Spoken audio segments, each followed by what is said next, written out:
అందరికీ నమస్కారం అండి. Welcome to Lalitha Yamini vlogs. నేను బాగున్నాను. మీరందరూ ఇంకా బాగుండాలని మనస్ఫూర్తిగా అమ్మవారిని కోరుకుంటున్నాను.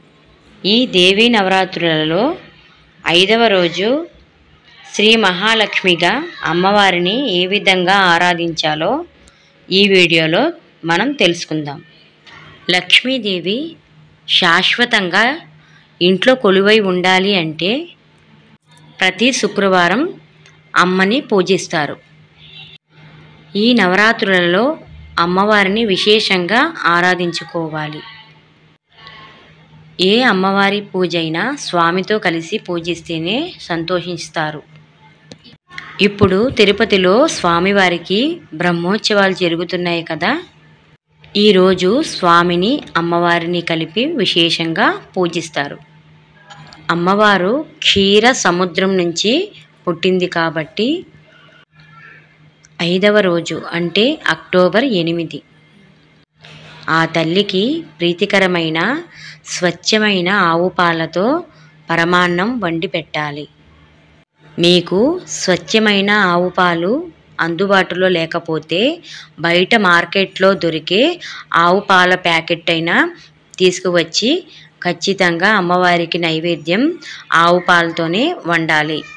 ఆవు పాలు, బియ్యం, బెల్లంతో పరమాన్నం వండి కొద్దిగా ఆవు నెయ్యి వేసి ఆ నైవేద్యం అమ్మవారికి చూపించాలి.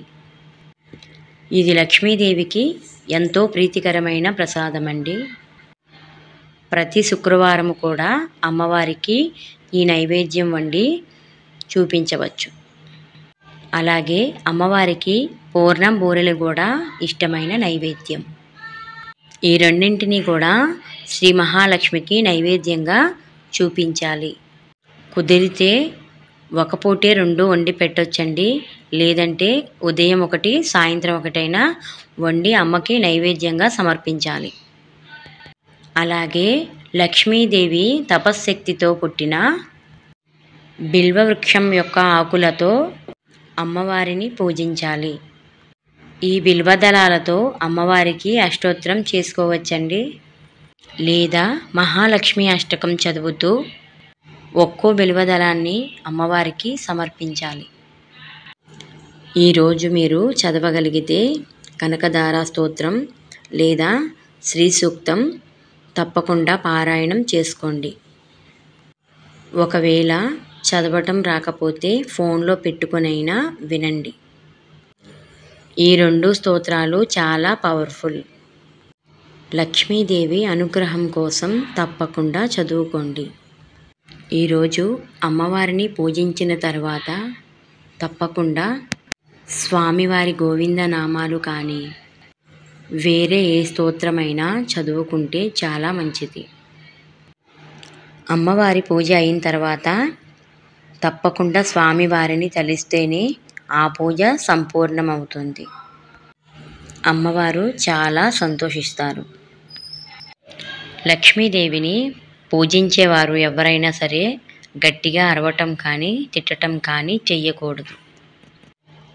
అష్టలక్ష్మి స్తోత్రం చదువుతూ ఈరోజు అష్టలక్ష్ములను కూడా ఆరాధిస్తే చాలా మంచిది.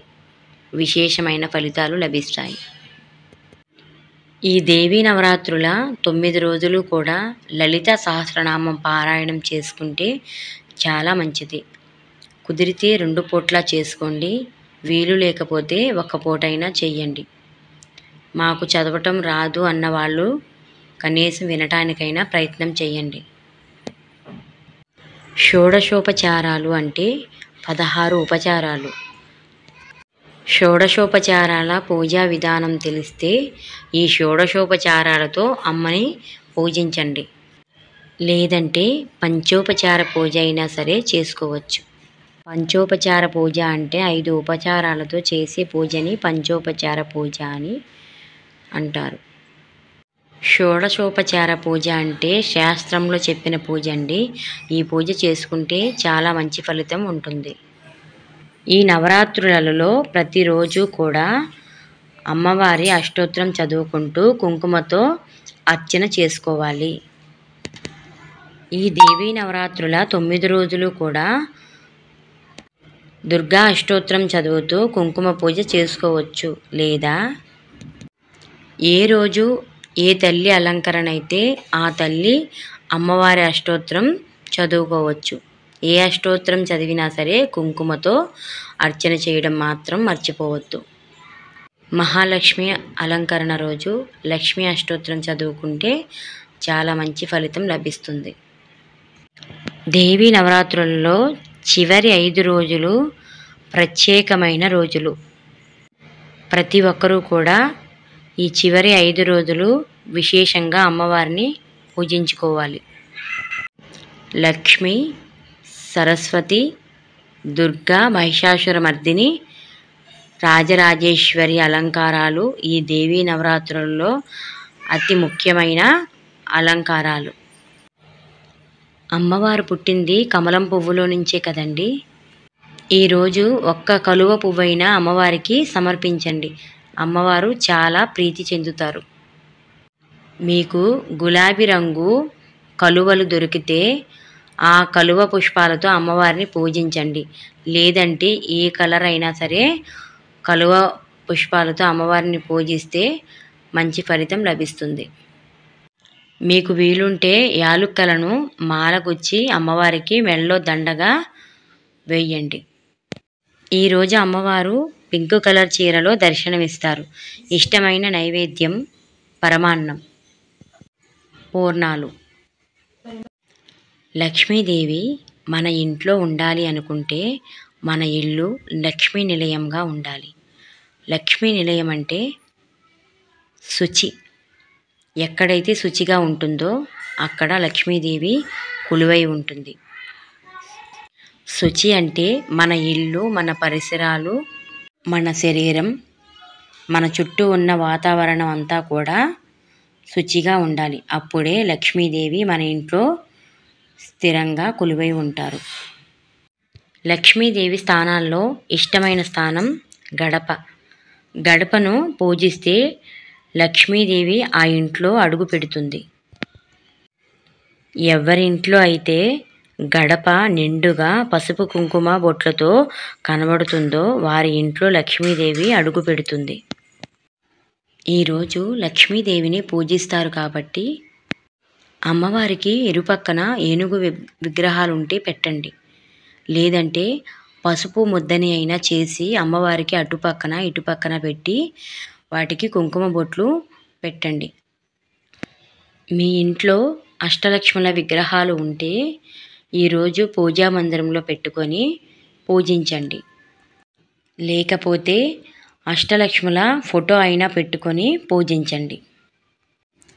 ఈరోజు అష్టలక్ష్ములను ఆరాధన చేస్తే సిరి సంపదలు కలుగుతాయి. ఈరోజు 8 రూపాయి బిళ్ళలను అష్టలక్ష్ములుగా భావించి పూజా మందిరంలో పెట్టుకొని పూజ చెయ్యవచ్చు. 8 రూపాయి బిళ్ళలను పసుపు రాసి కుంకుమ బొట్లు పెట్టి కుంకుమ పూజ అష్టలక్ష్ములుగా భావించి కుంకుమ పూజ చేసుకోవచ్చు. ఒక్కొక్క రూపాయి బిళ్ళ దగ్గర ఒక్కొక్క పుష్పాన్ని ఉంచండి. ఇవి ఈరోజు 2 పూట్ల పూజ చేసుకొని నెక్స్ట్ డే మార్నింగ్ తీసివేయవచ్చు. వాటిని మీ బీరువాలోని లక్ష్మీదేవిని ఎక్కడైతే మీరు పెట్టుకుంటారో ఆ ప్లేస్లో వాటిని పెట్టుకుంటే మీకు సిరి సంపదలు కలుగుతాయి. ఈరోజు మీ ఇంటికి అనుకోకుండా ఆడవాళ్ళు వస్తే వాళ్ళను లక్ష్మీ స్వరూపంగా భావించి వాళ్లకు పండో పాలో వస్త్రం కానీ భోజనం కానీ పెట్టి వాళ్ళని సంతోషపెట్టి పంపించాలి. చిన్నపిల్లలైనా సరే మీ ఇంటికి వస్తే అమ్మవారి స్వరూపంగానే భావించి వాళ్ళని కూడా మీకు ఉన్నంతలోని వాళ్ళని సంతోషపెట్టి పండో కాయో ఏదో ఒకటి పెట్టి వాళ్ళని కూడా సంతృప్తి పరచాలి. ఈ ఒక్కరోజే కాదండి, ఈ 9 రోజులు దేవీ నవరాత్రులు 9 రోజులు కూడా అనుకోకుండా మీ ఇంటికి ఎవరైనా వస్తే అలాగే మీకు ఉన్నంతలోనే ఏదో ఒకటి పెట్టి పంపించాలి. ఈ దేవీ నవరాత్రుల 9 రోజుల్లోని మీకు వీలు కుదిరితే ఒక్కరోజైనా సరే 5గురికి కానీ 9 మందికి కానీ తాంబూలం ఇస్తే చాలా మంచి ఫలితం దక్కుతుంది.